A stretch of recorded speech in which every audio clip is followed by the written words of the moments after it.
from the studios of Farm Journal Broadcast, this is AgDay.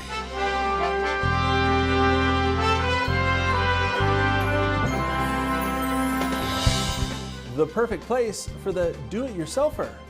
I'm Charles Denny. Are you a do-it-yourselfer when it comes to growing food or fixing things? University of Tennessee Extension might have some classes that would interest you. That story coming up on AgDay. Forecasters say we're in for an El Nino winter, but does that really mean more moisture? It's just about every corner of the ocean's unusually warm. We have a look at what the important weather pattern could mean for farmers and ranchers as cattle prices see some big drops. Numbers are getting tighter. The bottom line on what the meltdown means right now on AgDay. AgDay, presented by Pioneer. What's next happens when experience meets expertise. Pioneer. What's next happens here. Good morning, I'm Clinton Griffiths. Cattle prices collapsing last week after a new USDA report raised beef production forecast for next year. Some contracts seeing losses in the $5 to $7 range on Thursday. AgDay's Michelle Rook has been looking into the big drop, and Michelle, has the run-up in cattle ended? Many market analysts tell me this is still a routine correction in a longer-term bull market driven by record-tight supplies. However, last week's chart meltdown in cattle futures was spurred by massive fund line liquidation and profit-taking, as well as lower cash. And the market has had a huge correction from the record highs hit in mid-September.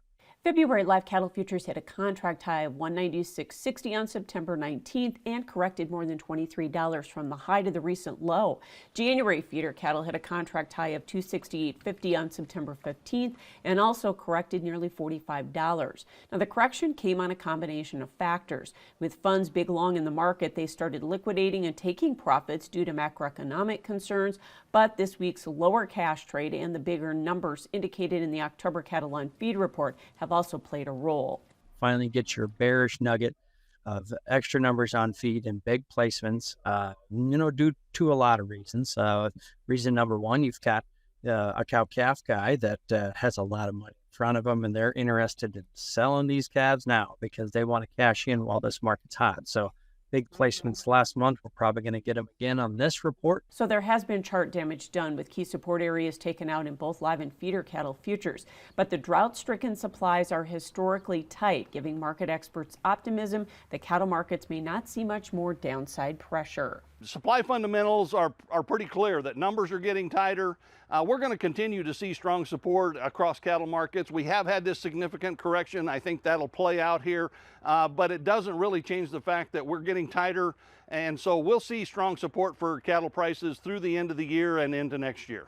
The other factor to watch will be beef demand. With the higher prices and the higher U.S. dollar, beef exports are down 14% so far this year versus 2022. And according to USDA data, retail prices for beef just hit $8 a pound, topping the previous record of $7.90 during the pandemic. So those could serve as headwinds for the market moving forward. I'm Michelle Rook reporting for AgDay. And meat processor Tyson is announcing that it's closing 2 more plants. The case-ready meat facilities are located in Jacksonville, Florida and Columbia, South Carolina. And the closing of the Jacksonville plant will impact over 200 employees. It is a steak cutting operation. The last day of operations is scheduled to be January 8th. In another cost-cutting move earlier this year, Tyson announced 6 chicken plant closures. It also laid off 250 workers at its plant in Wilkesboro, North Carolina.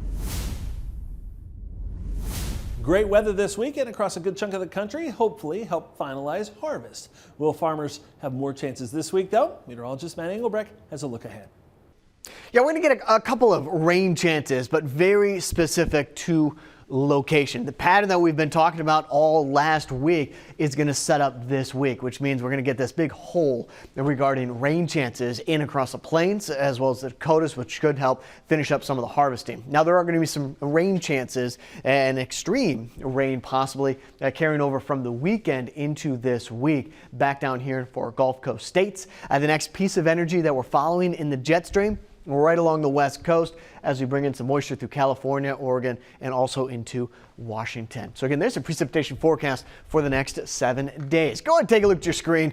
Try not to smile at this. Look at those hands in the air, waving them like he just doesn't care. Why should you? Brittany sending this one in. Little farmer living his best life out of Wisconsin. They're capturing it on camera. They're saying he just turned 18 months and is so big. Love to see that. I'll have more on your forecast coming up.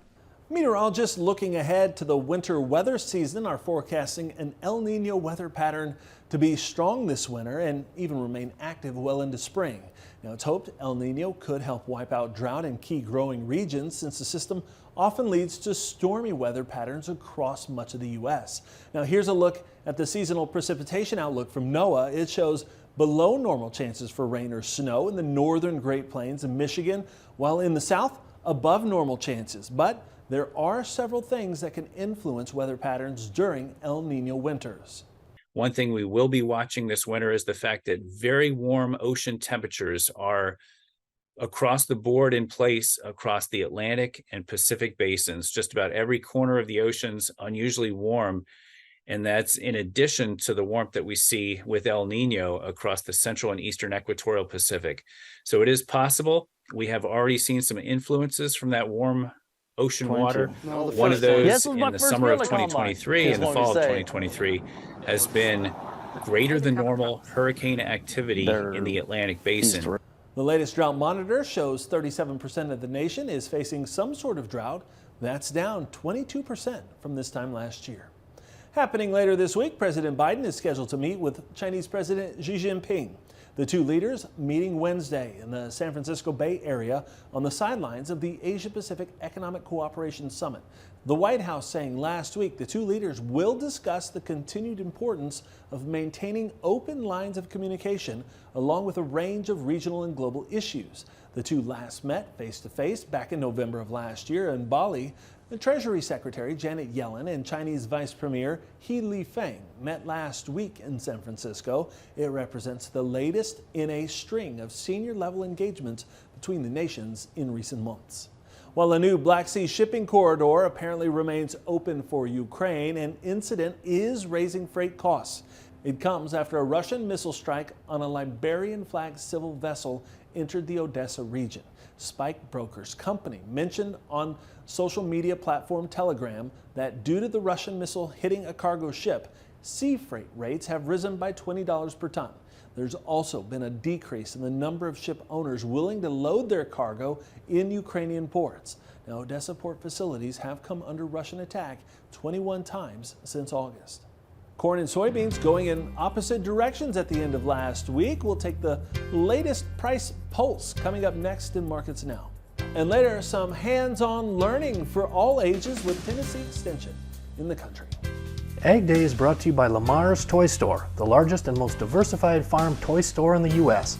They have new and old and do restorations and customizations too. You need to see it to believe it. Visit lamarstoystore.com or call us at 712-546-4305.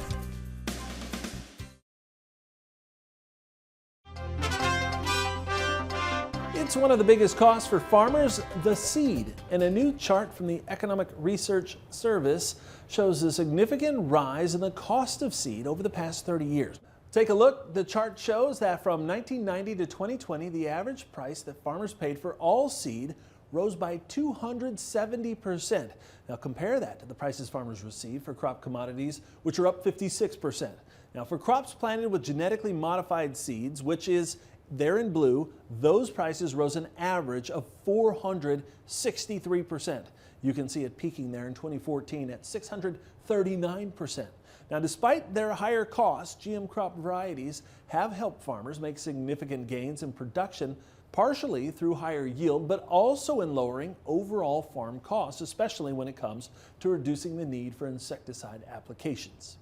That bearish supply and demand report continued to weigh on the markets at the end of the week. Michelle Rook is back with a look ahead in Markets Now. Joining us for Markets Now, Tom Fitzsimar with Summit Commodity Brokerage. And Tom, now that we've got the WASDE reports in the rearview mirror, let's talk about the week ahead here. South American weather still is going to be pretty dominant, isn't it? Oh, I think absolutely it's going to be dominant. And, it's obviously, is it going to rain? Is it going to rain? Or is it going to stay dry down there? There's some forecasters calling for some improvement in the end of November. So that's going to be important. And then, the next step to that is whether that's going to translate to better export demand for our soybeans and corn. I think you saw last week China step up for some pretty decent quantities of soybeans, and I think the trade's kind of watching to see if that eventually doesn't happen to the corn market. If you get some concerns about delayed bean planting, pushing back the potential planting dates on safrinha, which could hurt the yields for that too. So there's not a lot else to talk about. The USDA kind of enlightened us on yield and acreage and all that last week, made some little adjustments on the demand side. So I guess we're going to have to see into the end of the year the impact to South America. If you wonder whether that's important or not, look at what's happened in the meal market over the last few weeks, and ever since you saw that crop disaster in Argentina, it's thrown all this export demand at the meal market, and it's got meal making new contract highs all the time here. So it's certainly impactful. They swing a pretty big stick down there in terms of the soybean and corn markets. So you can see why the trade's watching it so closely.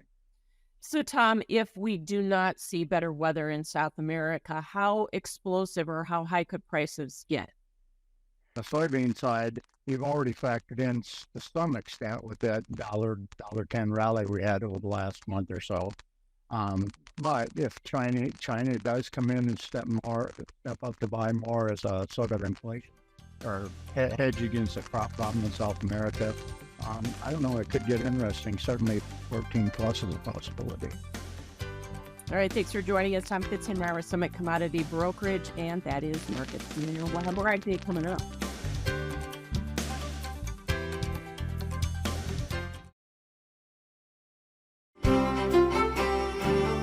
Precipitation outlook going forward, moving to the deeper part of November, the second half of November. And what you're kind of seeing is a ridge of high pressure over the United States. That's why we have below normal, or normal, if not just below normal, precipitation back up into the Dakotas and Minnesota. As we come back down here to the south, there's going to be some disturbances coming off of the Gulf of Mexico, one or two, that could give us some wet weather along the East Coast. This map looking a little bit different as the pattern that we had last week that we've talked about for this week starts to break down next week, kind of going on a week-by-week basis. What isn't changing all that much in the next couple of days and into the weekend, the above-average temperatures all across the United States, where there is a pocket of some showers.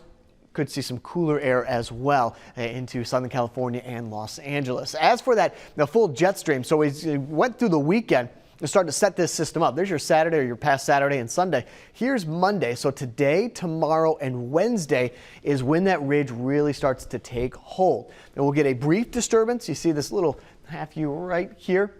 And that's that Gulf Coast system that we were just talking about the last couple of days. And then another piece of energy back up onto the West Coast by Wednesday and Thursday isn't able to go through the ridge. So it's going to track kind of like a weak clipper system more up here to the north. The stronger this ridge is, the more shallow this trough will be. So that's Friday. We're going to be watching this all week long, Friday, Saturday, and Sunday, because that's when our next rain chance will start to move in. That's also where some of those cooler temperatures will start to come in as well. As for your temperatures coming up in the morning hours, back down into some of the 30s and the 20s with those morning temperatures. But for the most part, everything is going to be warming up. Myrtle Beach, partly cloudy on this Monday, 63 degrees, low of 45.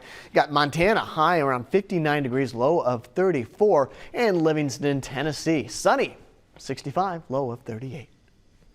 Hey, Machinery Pete is rolling out the latest auction prices for balers. We have that next. And later, we'll get hands-on with some extension training in Tennessee, in the country. Your next piece of equipment is on MachineryPete.com. Search equipment from dealerships across the country to find what you're looking for. Only on MachineryPete.com.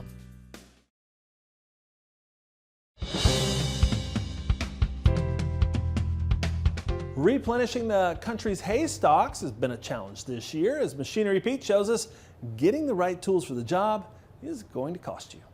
Hottest sector in the used market right now? Well, of course, the used tractor market's been on fire, no doubt about that. But after that, I'd probably say good condition used hay equipment. Now, just recently here, I've seen a couple of really nice round balers ring the bell at auction.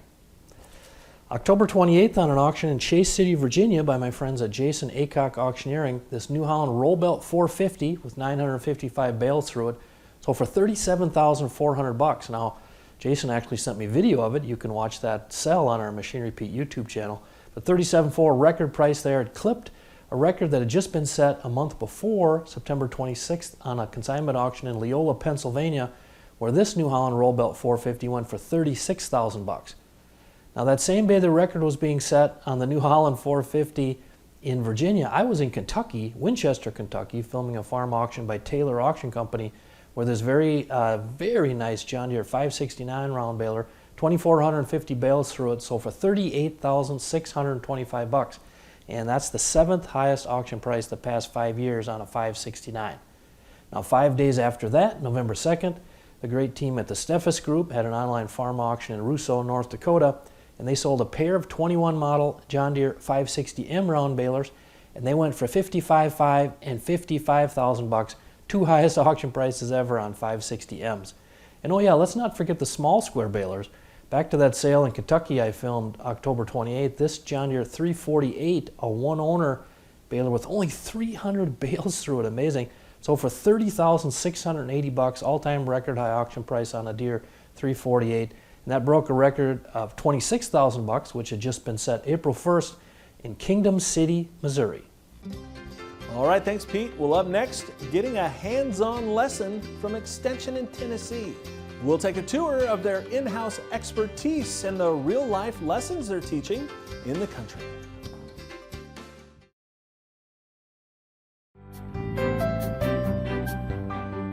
Extension offers in-person instruction on topics ranging from gardening to mechanics to animal care. Charles Denny of the University of Tennessee shows us the do-it-yourself learning that can happen when you get your hands on something.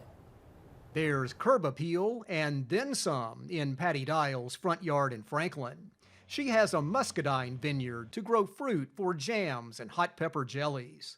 The Williamson County Master Gardener has also hosted classes taught by UT Extension in her vineyard and enjoys sharing her land so others can learn. I hope they just understand that it can be done, and that it takes a lot of work and it takes some dedication. There's just always a lot to learn. I never stop learning. The classes Patty took and hosted are part of a hands-on focused curriculum for UT Extension. Based on the surge in the homestead and do-it-yourself movement, there's everything from mechanics to horticulture to food preservation. Anyone can look up a YouTube video on any topic, but you really learn by getting your hands on what needs to be handled. Taylor Reeder has taught gardening classes at Patty's Place. When you talk about pruning, whether it's grapes or apples or blueberries, we can talk about it and we can show pictures, but actually getting out here and letting them hold some snips and showing them where to prune, I mean, that just expands the knowledge, that expands the training and learning and just adds so much to it. UT Extension in Williamson County started these classes 15 months ago, with 700 people now taking part. And when you sign up, you get a full year of instruction. Doug Burney teaches poultry care and egg production to 4-H'ers and their parents, a topic that gets a lot of interest. And the popularity of raising poultry, folks deciding this is a project we can do together. These are values that we can learn about how to raise our own poultry, have our own supply of eggs. Doug can also help you with chainsaw safety and maintenance. Some of the very basic things that folks can learn is, how to simply, remove the bar and take a chain off and put a new chain on. Maybe they've gone and purchased a new chain, or maybe they've taken it somewhere to have the chain sharpened. And with these classes, a chance to sharpen your skills. You've perhaps heard the modern saying, there's an app for that. With Extension, there just might be a class for that. A wide range of choices, learning in person, using your hands. This is Charles Denny reporting. All right, thanks, Charles. Now, before we go, we want to say goodbye to a very important part of our team. Andy Miller has worked here at AgDay and Farm Journal for the last decade. Now, he's edited some 2,700 episodes and worked on countless other projects for us. And he's leaving to take another job, but he will be missed by the entire team. Thanks, Andy. And that's all the time we have this morning. We're sure glad you tuned in. From all of us here at AgDay, I'm Clinton Griffiths. Have a great day on Farm Country.